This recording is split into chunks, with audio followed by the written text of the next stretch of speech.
you get. Okay.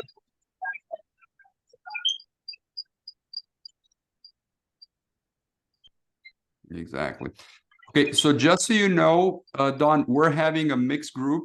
So we're having entrepreneurs, academicians, and we're going to have probably some public administrators. Typically, at a webinar like this, we're having about 30 or 40 people. As of last night, there was 96 people registered. Oh, okay. So we're gonna have a large group. Good luck trying to keep everybody happy. Don't feel like you have to keep everybody happy. I'm gonna make the intro and sort of talk about that.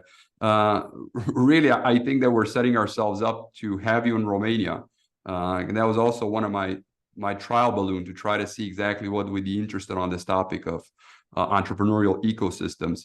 And just by the number of people that joined, I think it's very encouraging. So if you present for about 30 or 40 minutes, and then we'll have about 20 minutes for Q&A, we're going to stop probably 5 minutes before 6 o'clock Romanian time, which will be 9 o'clock your time.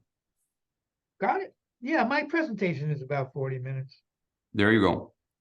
So I'm going to make you a host now.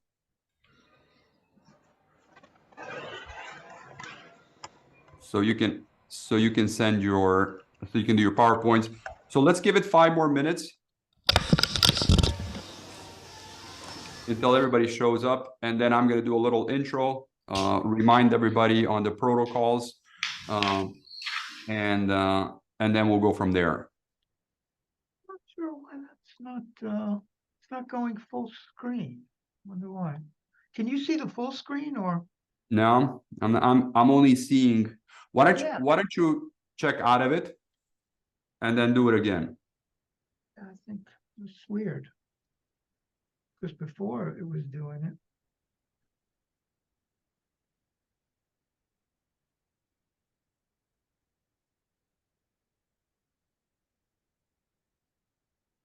Something is happening. No, it's for some reason it's not.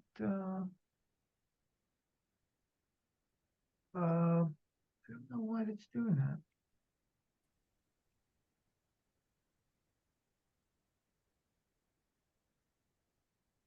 Oh.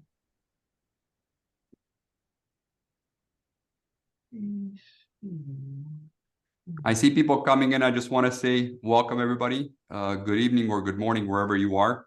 We're gonna start probably about 1 or 2 minutes after. Just make sure that Don has his PowerPoints ready and everything else.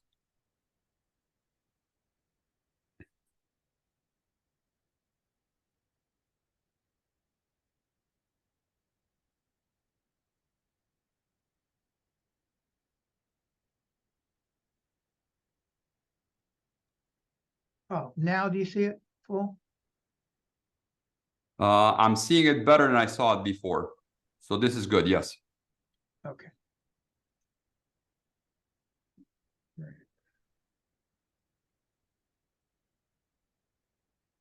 I also see the slide that you're about to present. Oh, so why? I don't understand why. So.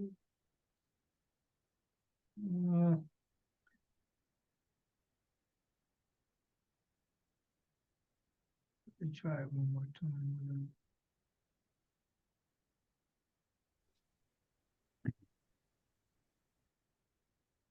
Well, I'm not going to do that one.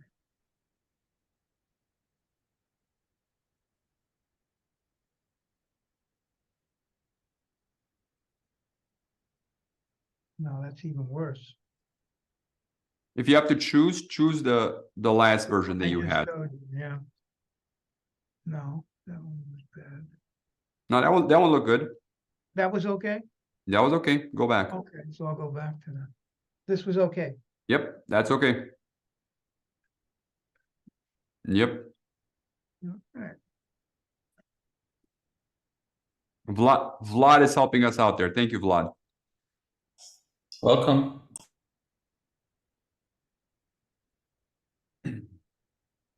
Swap between views after you start. No, you don't need to do that anymore. Now it's fine. Okay.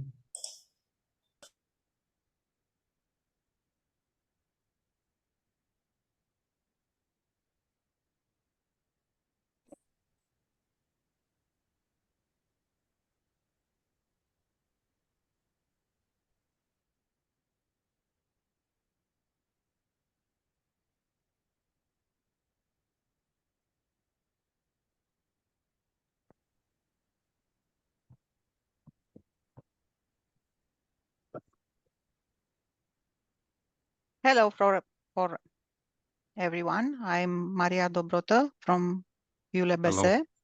Hello, I hello. want to ask you if after the webinar, you will send us the presentation. Absolutely. If you send us.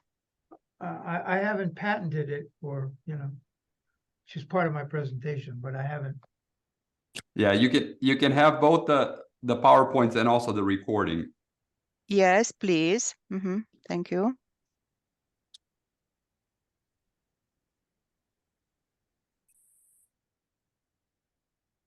Okay, we're going to start in 1 minute, just because I want to make sure that we utilize the time and so much as possible. So we'll see how people are jumping in. As you can see, the webinar is being recorded. So 1 minute, and we're starting. Don, I'm assuming you're ready, right? Absolutely. Good.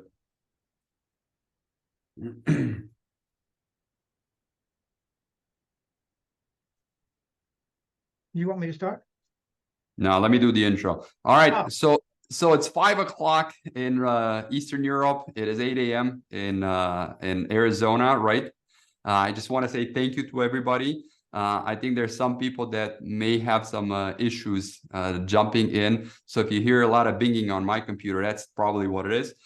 So my name is Dr. Sebastian Beduva. I'm the editor-in-chief of the Journal of Ethics and Entrepreneurship and Technology. And it's really an honor, a privilege to have Dr. Don Siegle have this webinar for us.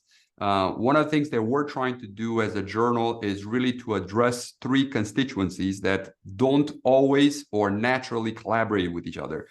First, they're the practitioners, the entrepreneurs per se. Then they're the public administrators, and obviously the academicians. That's the traditional triple helix model of development.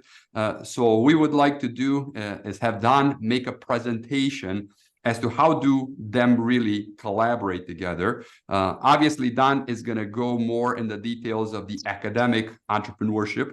And Don, I think one of the questions that a lot of us have here in Eastern Europe is how do we get published? How do we get cited? So that's certainly something that we're interested in. But even more so, this session is being recorded, as you can tell. If you're remaining on the webinar, it means you're giving us the consensus to record and you're okay with that.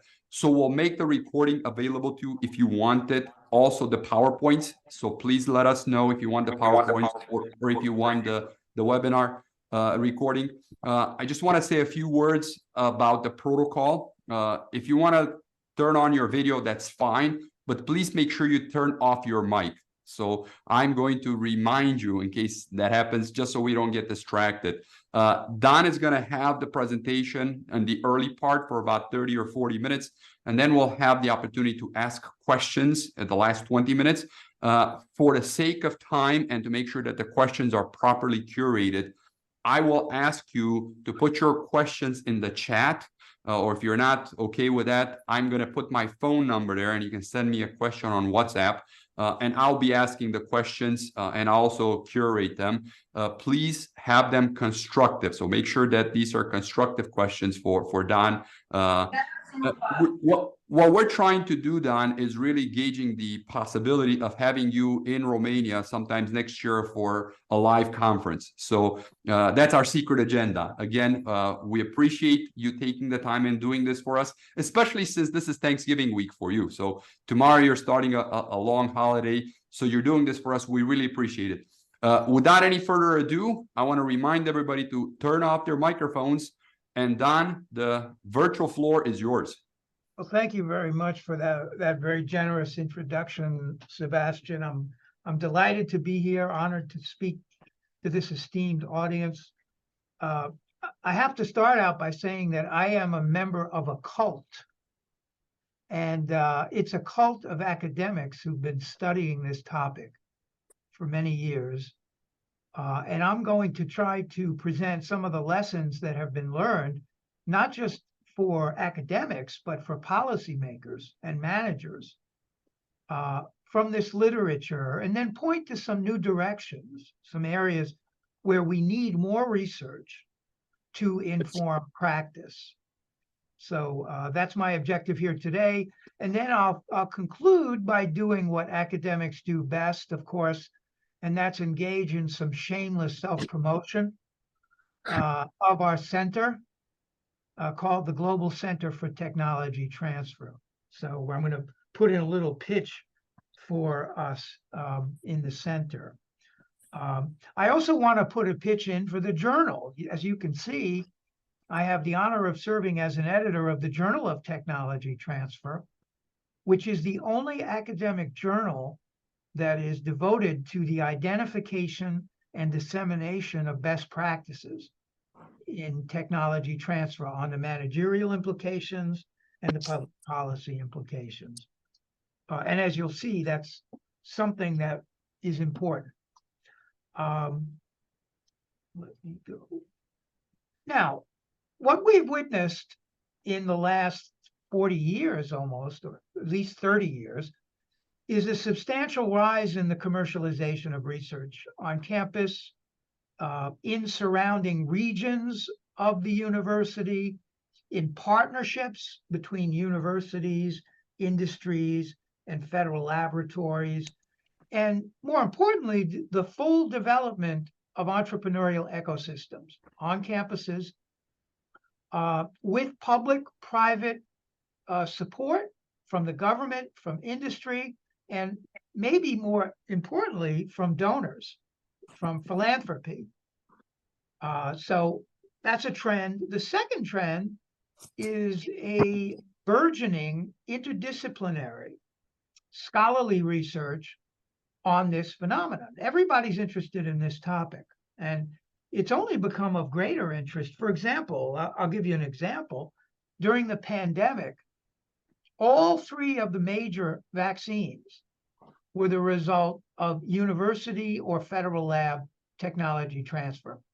So you had the Oxford University AstraZeneca, right? You had the Pfizer BioNTech. BioNTech was a university startup.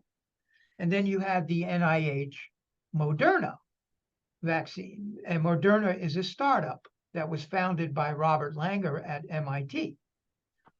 Then on the therapeutic side, you had Paxlovid, which is the major drug that's given to people that have contracted the disease. That was a startup that emerged out of Emory University in Atlanta. So this is important. Now, let me start with a definition. What is technology transfer? What are we talking about here? Well, we're talking about the beginning of tech transfer is the discovery of in the laboratory. The scientist discovers something in the lab, whether it's a university or a federal lab, or a national lab, as we call them here as well. That scientist is required by law to disclose the invention to the university or the federal lab. Then the university or the federal lab then evaluates the invention, maybe for patenting. If the patent is awarded, it can be marketed or licensed to an existing firm or to a startup.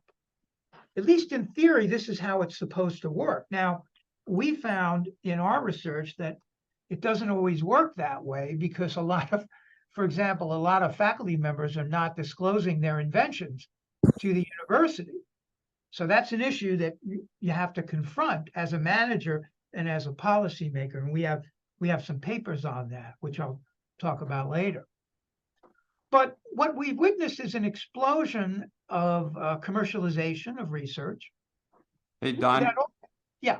Can I? Are you switching slides? Because we're still stuck on slide number 1. Oh, I am switching slides. I'm not sure. Yeah, we had trouble before. We're still stuck on slide number 1. So maybe if you want to check out of there and just go with it the way you had it before. Also, I want to remind everybody, double check to make sure your microphones are off, because sometimes there's noise in the back and things like that. Can you see this now? Yeah, this is good. Go to next. Why it's not. All right, this is better. Go with that. Oh, okay. So those were the two trends I mentioned. right? The commercialization, the rise of commercialization, the development of ecosystems, university industry partnerships, and this huge academic literature on the topic, which I'll summarize. This is the kind of definition of what we typically mean by technology transfer.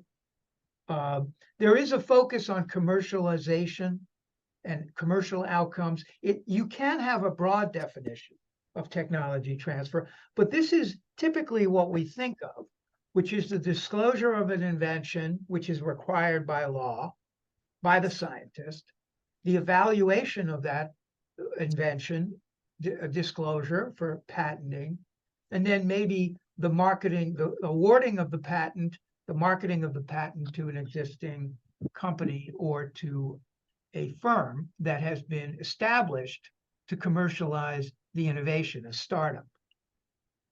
Now, we've witnessed, an explosion of commercialization of research on campuses in the United States, because in 1980, there was a legislation that was enacted that gave the universities the right to own the technologies that were developed from federal research grants.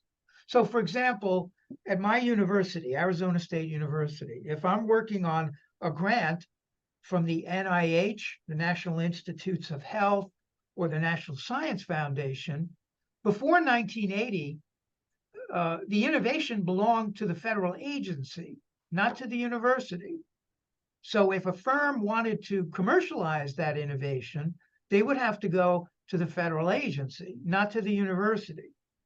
But in 1980, the legislators decided that it would make much more sense to allow the universities to own the inventions and to market the inventions. And that's in fact what the universities have done. As you can see, they've become much more active in patenting, in licensing, and in startup creation.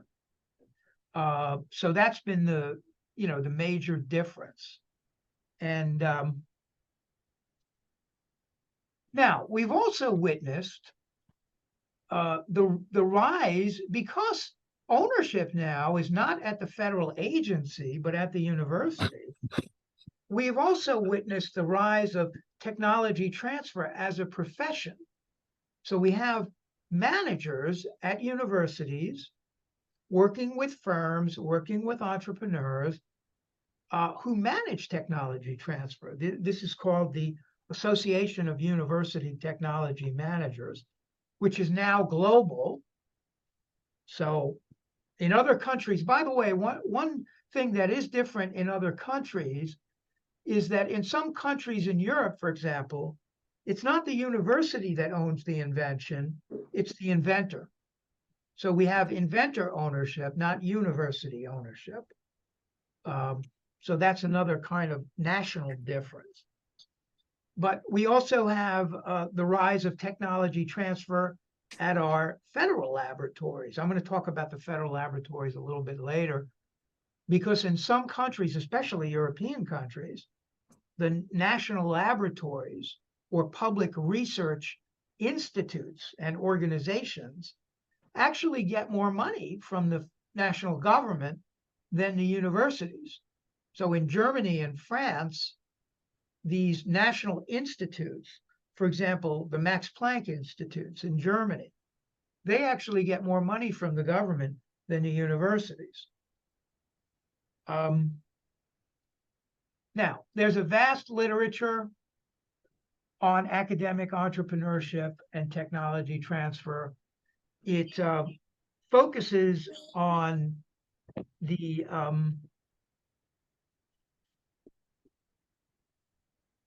a wide range of agents and institutions. Many of the studies focus on the scientists and the academic entrepreneurs themselves at the individual level. The majority of the studies, though, focus on institutions that have emerged to commercialize technologies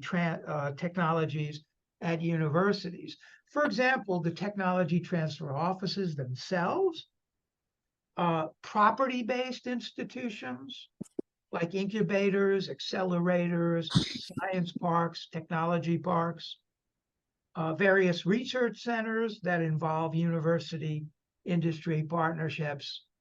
So there's a large literature on the outcomes that emerge from technology transfer, very crude measures of the performance of these institutions, as you'll see, and that's been going on now for about 30 years. These, I'm just going to try to summarize some of the findings from this literature, which you can read about in these articles and in these books. What have we learned from this literature? What do we know? Well, one thing we know is that when this first became popular, this idea of universities being in the business of managing intellectual property and commercializing their intellectual property, there was a strong focus on patenting and licensing, not much of an emphasis on entrepreneurship. Now, what we're witnessing is that universities are placing a much stronger emphasis on the entrepreneurial dimension of technology transfer and trying to create new firms, grow these companies, make sure they evolve, create new jobs. And that is something that really is a sea change in the world of technology transfer on campuses. You know, we've also witnessed a concomitant rapid growth in student entrepreneurship. So now we have students on campus, both undergraduate students and graduate students, being much more actively engaged in starting their own companies, working sometimes with faculty, working on their own. And this is a global phenomenon, not just in the US, but you know, across the world. And there are even now rankings of universities. You may have seen these pitch book rankings where they rank universities on the basis of how active they are in student entrepreneurship. So again, most major research universities around the globe have developed a complete innovation and entrepreneurial ecosystem. As I mentioned before, we know that there are bottlenecks, that some faculty members are not disclosing their inventions. Excuse me? Did somebody want to say something? I think somebody has their microphone on. So please, again, check, make sure your microphone is off. Okay, now, one of the critical research questions in this literature has always been trying to explain why some universities do better than others, right? That's a natural research question. Whether you're looking within a country or across countries, you want to know, why does Stanford do better than MIT? Why does Oxford do better than Cambridge? And how do you measure that?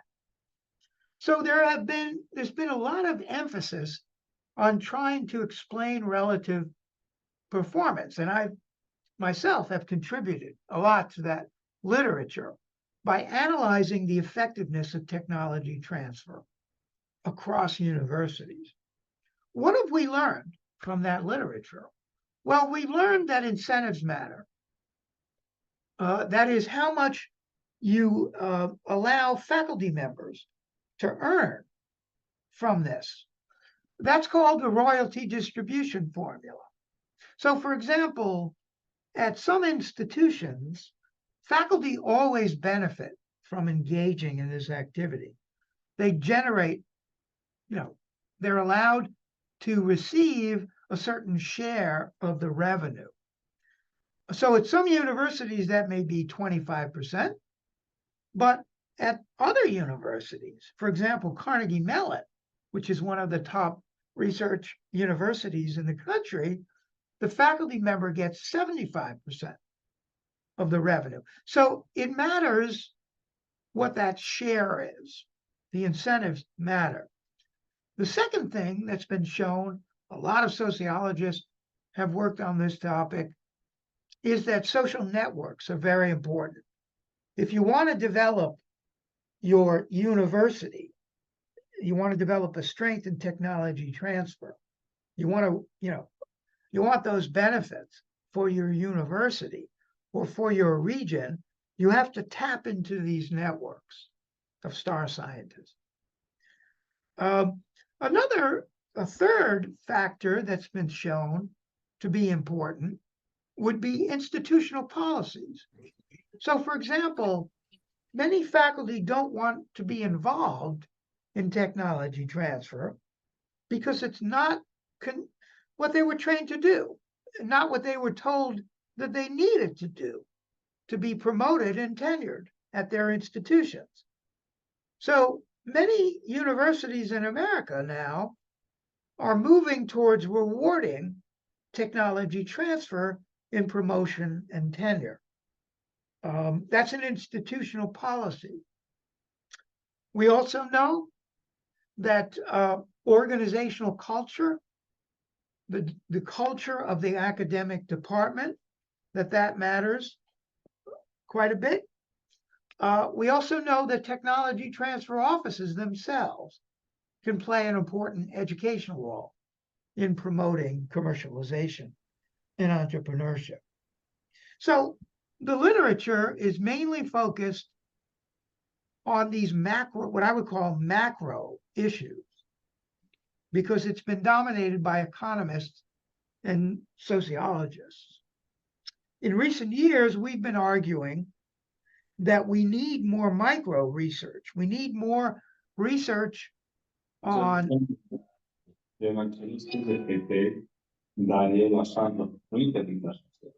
need more Okay, research. guys, somebody has their mic on. Please turn it off.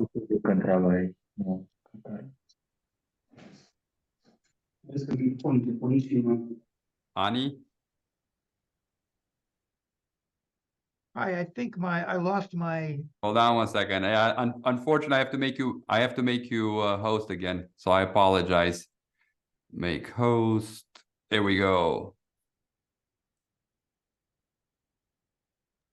You can there you go. Do it again. Okay. So what we've been arguing is that we need more organizational behavior, human resource management, strategy research. We really need to dig down to the individual level to try to understand what motivates scientists in a lab, in a university, to be engaged in this activity. We also need to have a greater understanding of how universities formulate and implement strategies when it comes to this activity, as well as more research on federal labs. So again, for those of you that want to do research on this topic, and I'm hoping there's a few of you out there, there are 3 voids in the literature. The first is that we need more micro studies. The second is that we need more analysis, not just of faculty, but others involved in the research enterprise. For example, in America, at least, I'm not sure what it's like in your country, but in our country, a lot of the science is actually performed not by faculty, but by postdoctoral fellows. So it's quite common in most scientific fields and many engineering fields for prospective faculty to do a postdoctoral fellowship for at least a year, maybe 2 years, even beyond that. So we need more analysis of those individuals. We also need more studies, not just of universities, but these national labs and public research organizations. And that's where I see the void. And that's basically what we've been doing in a series of grants, a series of papers in leading academic journals. We've been addressing all of these issues, all of these issues. We've been looking at the federal labs. We've been looking at postdocs. We've been looking at a whole series of workplace issues that we typically study in other contexts. So these are all very well-defined literatures in organizational behavior and human resource management on organizational justice, which is workplace fairness, the identity that individuals have, in this case, as entrepreneurs, how they monitor this role conflict that arises when you ask them to become entrepreneurs, what motivates them to do it, the role of leadership and championing, work-life balance, diversity, equity, inclusion, the role of foreign-born scientists. I'm going to present a paper that we published on this topic. And then the government's response to the pandemic. So one of the critical issues that I have especially been interested in is for almost 2 years in many countries, government labs were shut down because of the pandemic. People lost their data, clinical trials were suspended, research activity was disrupted, conferences did not take place in person. How did this affect technology transfer and academic entrepreneurship? The answer is we don't know. We don't know. But we need to know because it's important. Now, what I'd like to do, well, let me talk about these federal labs because I think they're important institutions that have been ignored in the academic literature. These are any federally funded research and development center that are basically owned by a federal agency and then funded by the federal government. Now, these labs, which are huge, as I'll describe, may be operated by the government, but may also be operated by contractors. So there are two types of government labs. They're government-owned, government-operated, and government-owned, but contractor-operated. These contractors can be universities. So many of the top universities in the country have federal labs, national labs. Berkeley, Stanford, Caltech, University of Chicago, among some. But also private companies can contract, can run the laboratories, or nonprofits. The go-go researchers are not federal, I'm sorry, the GOCO researchers. If you work for one of these contract labs, you're not actually a federal employee or government employee, which means you have more freedom to protect intellectual property, to work with industry, to work with startups. Okay. Different types of federal labs. These are some of the biggest federal labs. Some are government-owned, government-operated. Generally, our Department of Defense labs are all government-owned and government-operated because of security reasons. All the NIH labs are also government-owned and government-operated.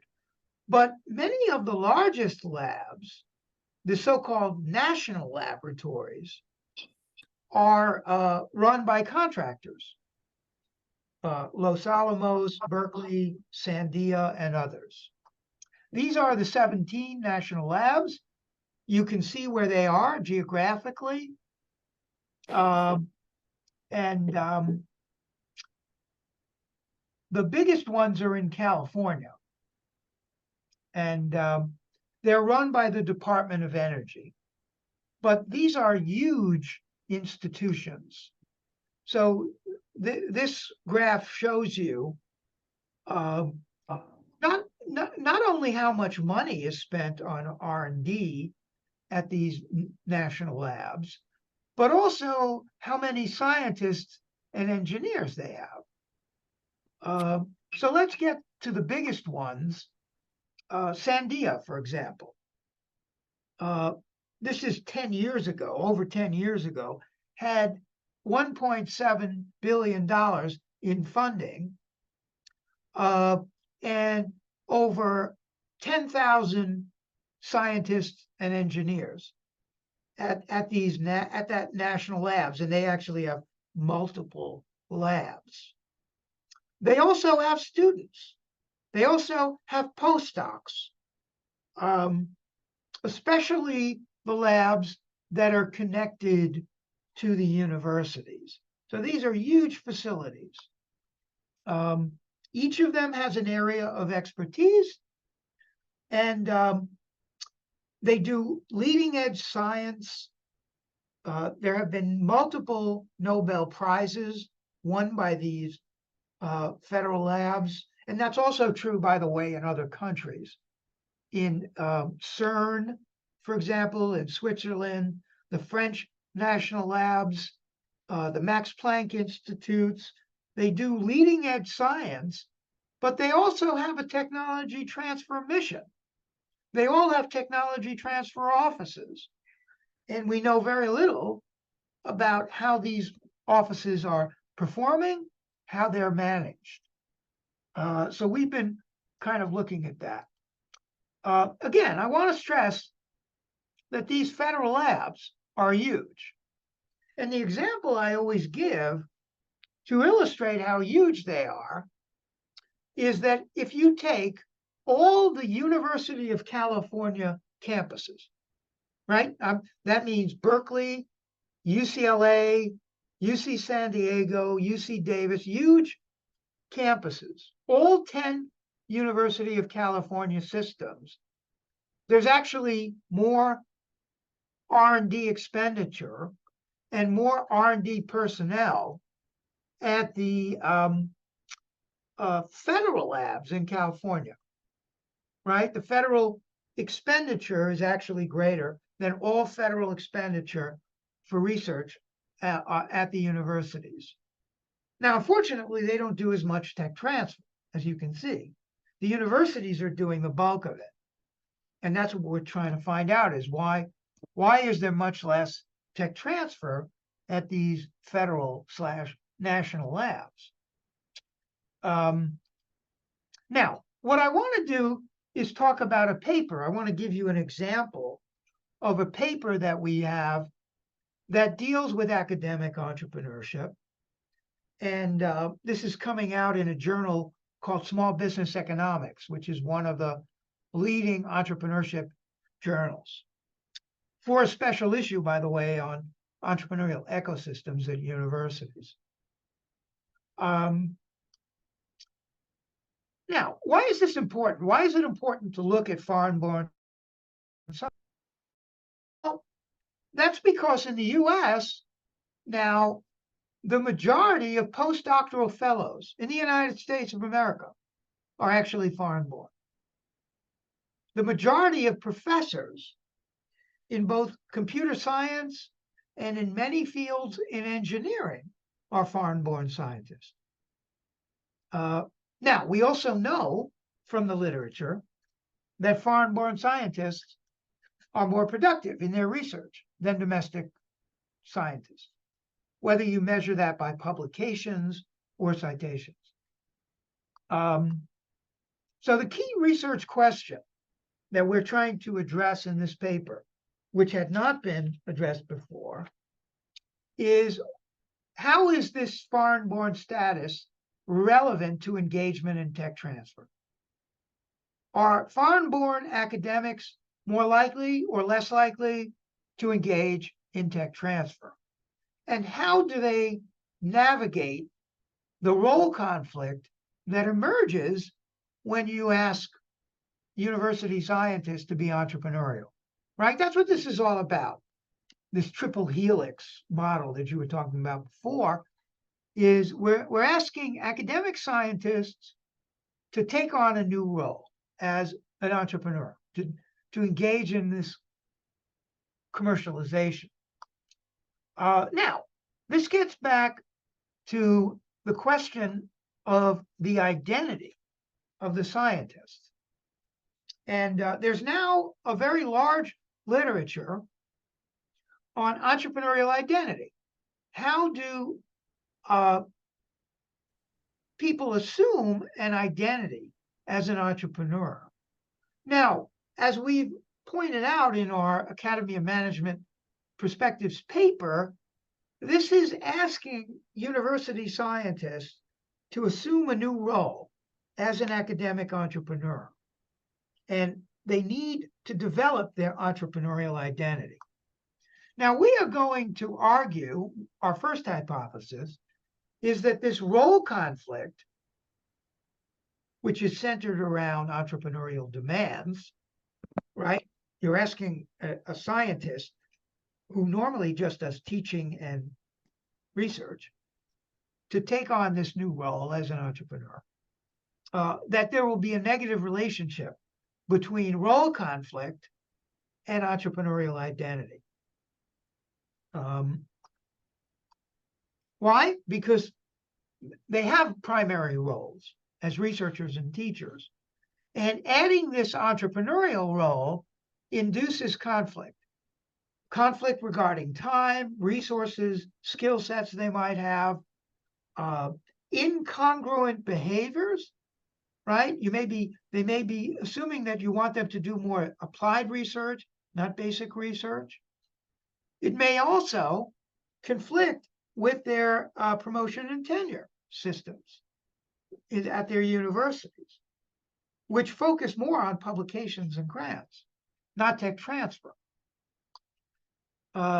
So when university scientists perceive strong role conflict, they will tend to reject the entrepreneurial role that you're asking them to assume.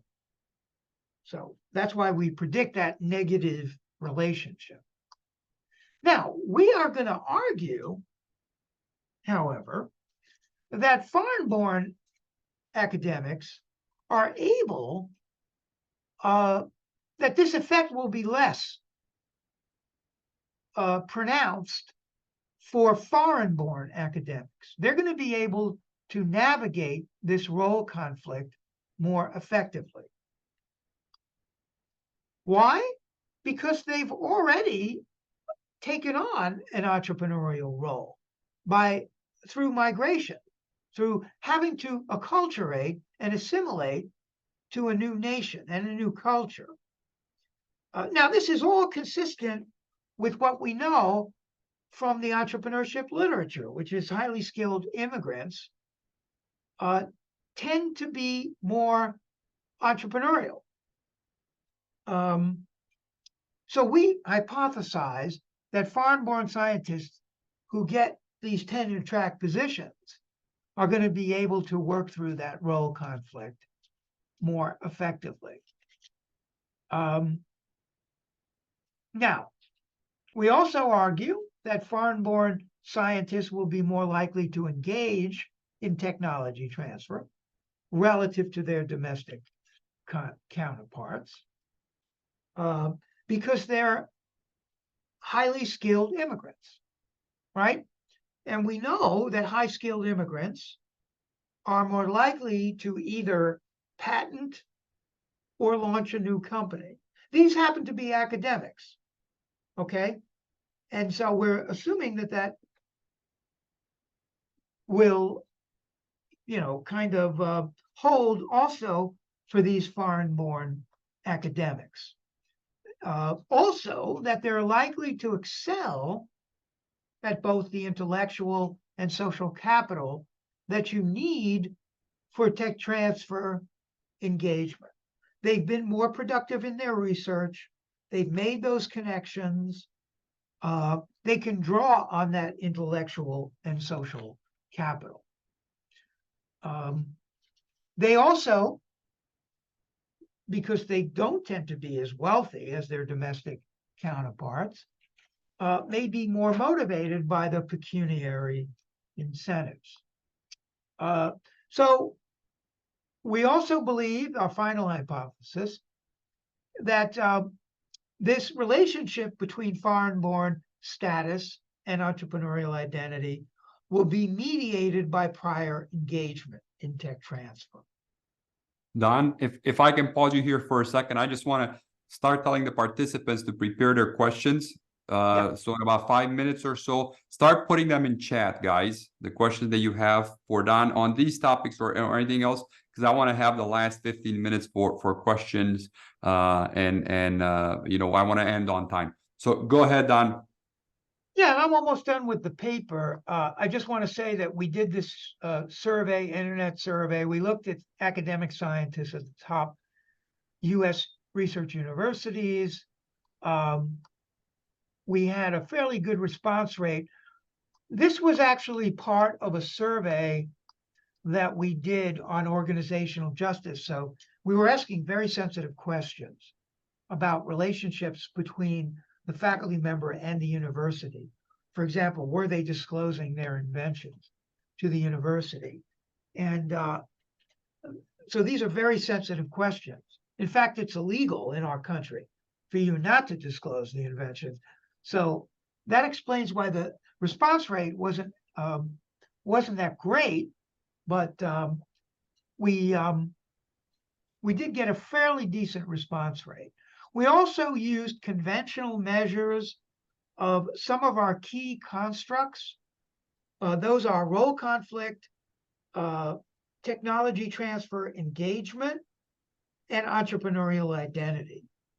We had several control variables, and these are the results of our modeling, of our structural equation modeling that we used to test our 4 hypotheses.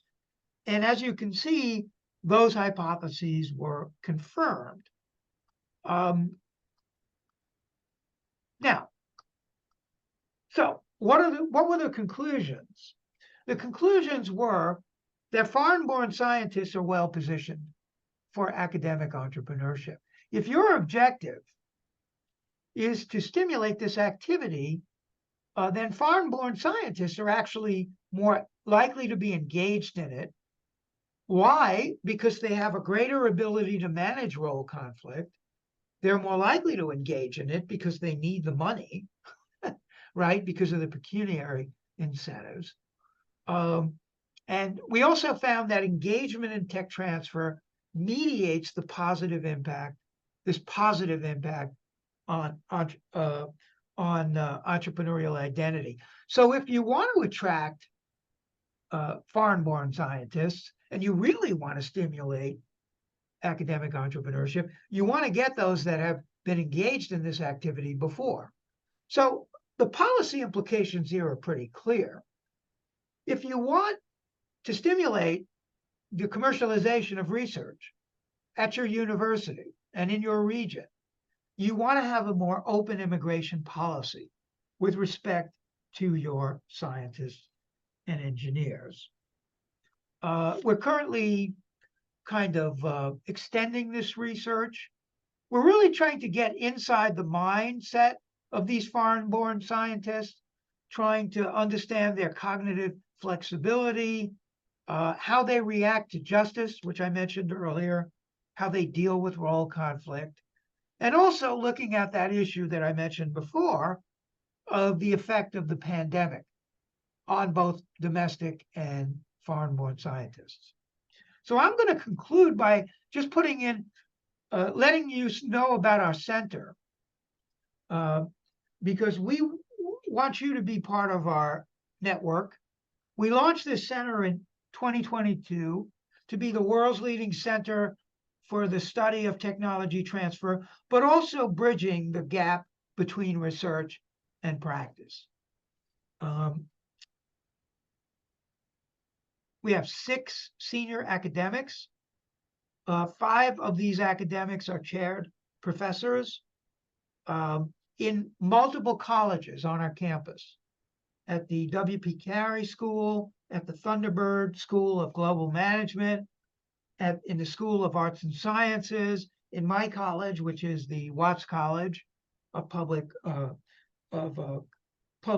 Policy and Public Community Solutions, and 6 senior academics who are all well published on technology transfer, but analyzing different dimensions of it. We're unique in 4 respects.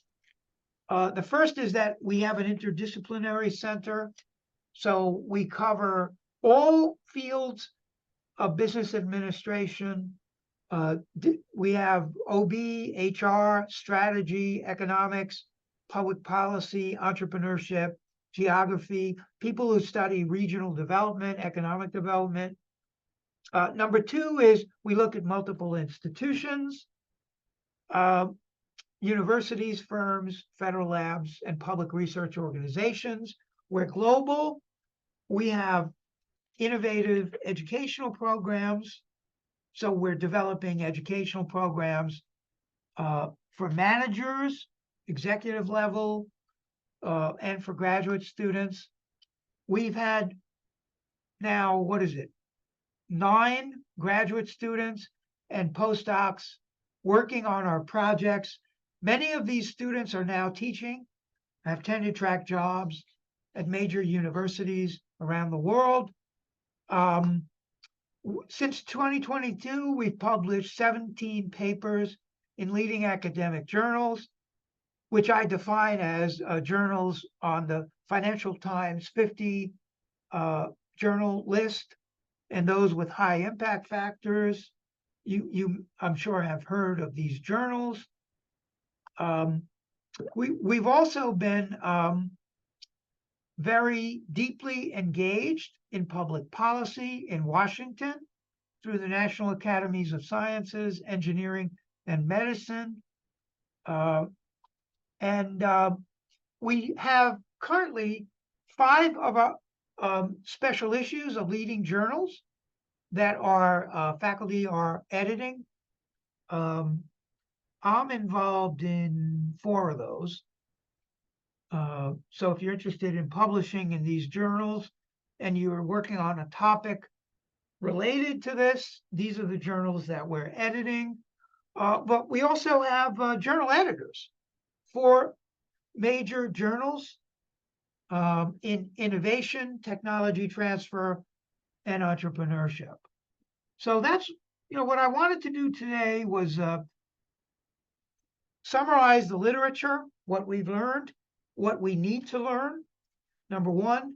Number 2, present an illustrative study, which looked at an important research question, the role of foreign-born scientists in technology transfer, and then promote our center. And I'm happy to take any questions. Well, thank you very much, Don. I think that was a lot for us to take in. There's already a question on the chat, and I want to encourage you guys to write them in there. So the first one that we have here has to do with data gathering. Dear Professor, thank you for your interesting research. Could you please show more details on the data used and how you gathered it? So I think an issue that we're struggling with here in Eastern Europe is just on the quality of the data. How do we gather it? Where do we gather it for? But I want to preface that question with another question. And again, I'm saying it more for the audience. Is it possible to publish top-level academic journals without data, without primary data? Because there's a big debate over here on that topic. Well, one of the papers that we published, which was in Research Policy, which is certainly a top academic journal, it's on the Financial Times 50 list and has a very high impact factor. That was a qualitative study that was based on, I think it was around 40 interviews. We interviewed postdocs and their supervisors at 2 universities and 4 major federal laboratories. Qualitative, the journals now, even the top journals, have become much more receptive to qualitative research. They have editors, Really? they have qualitative editors at the Journal of Management, Academy of Management Journal, the journal that I edited called the Journal of Management Studies, which I think is the top European Right. management journal. We publish in the JTT. Research Policy obviously does.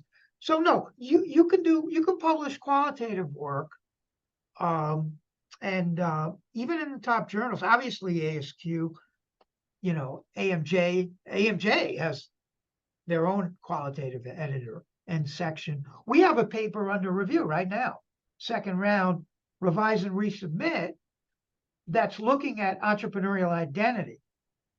That's at AMJ. That's Right. qualitative. Many of the same people we interviewed for for previous studies. Now, in terms of collecting your own data, we've done that. We surveyed university scientists. Now, it may help that we have connections.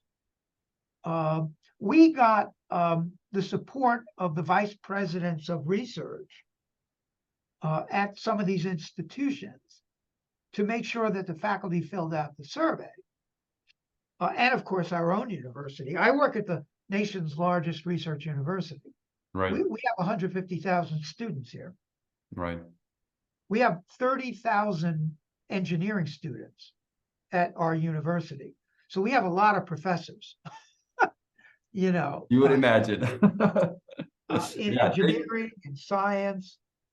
So now there are some data sets out there on tech transfer. The Association of University Technology Managers has a data set, which is US, Canada mostly. Mhm. I think that some of there are these European associations that may have data now. There's a couple of these, technology manager associations in Europe. But you can definitely get data on patents, in Europe. Right. Yeah. So those data are available. Yeah. But I think it's important to survey, as I mentioned, in the literature, I think it's important to actually survey the scientists. Got you. All right. The next question that we have here is, do you think that the results could still be valid if applied at a European database or outside the US? So the study that you've done on the US academics, how applicable do you think that is to European academics?